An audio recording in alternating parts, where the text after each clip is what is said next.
with Markus Resch of Mellotron. Yes.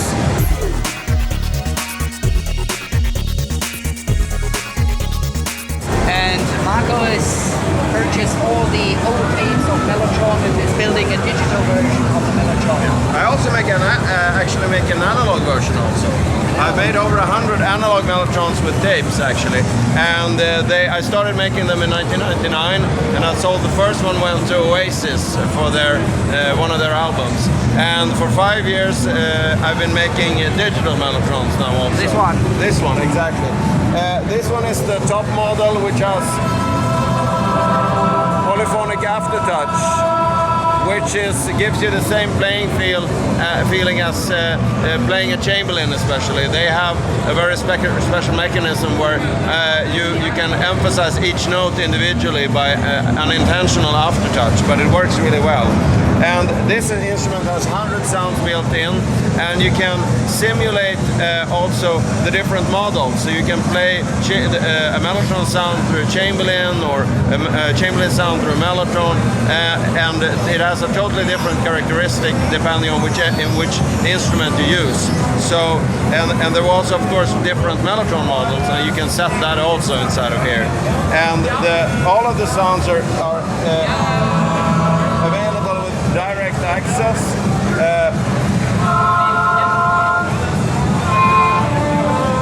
There are no loading times, any waiting or anything. And now you can mix between two sounds here, for example, strings and cello. Nice. Yeah. And there's of course the usual pitch and half speed.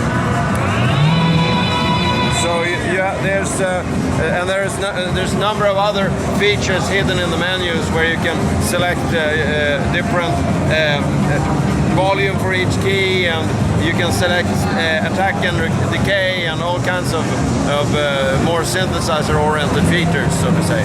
So there's a lot of possibilities also to change the starting point of the sounds, and there's a lot of ways to be creative with it with the sound, so to say. Do you want to say something about the prices? Yes, this one is 2,600 euros approximately at Thomann. You have to check for yourself exactly the price. This is approximately 1,700 euros, the mini model. It has the same sound engine and everything, but not the polyphonic aftertouch keys. And then the rack version is 1,500 euros approximately. That one? Yeah, this one. And then the micro, which will be out in 2-3 months, it will be at around 950 euros. Okay, and the one with tapes? Yes, the one with tapes. This is a 1973 analog Mellotron, and I have this to demonstrate that they sound identical. If we set it up, it's going to sound precisely exactly the same. That's why I bring it also, but also I bring it to show people how the insides work. So you have 35 keys and 35 tapes, and each tape, it's a bit hard to hear from this distance, but each tape flutes. There we go. Flute, strings, cello. And you can see that we're moving the tape heads between the 3 tracks. I will show it again. This is easy to take apart because you're supposed to be changing out the sounds by changing out the tape frame. So this is how you do that. You remove the keyboard like this.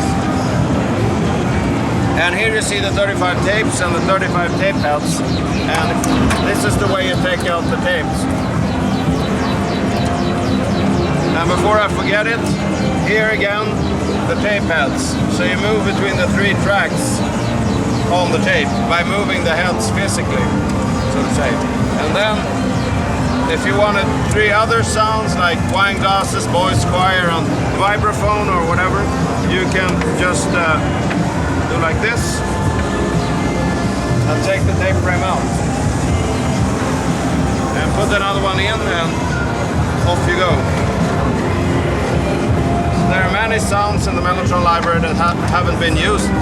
And you purchased all the tapes? Yes, all the tapes for the Mellotron and for the Chamberlin. And we're also going to bring out a sound card. We have expansion cards for these models also with 100 more sounds. And we would also bring out one with Optigon and Orchestron sounds. They are the optical equivalent of a Mellotron, so to say, with optical playback technology. So, Hey, cool. Yeah,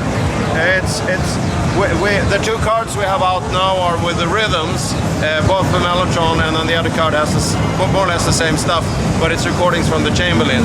And that was the original idea of this instrument to be used as a one-man band, so you can play cha-cha-cha and have, be like your own one-man orchestra, so to say.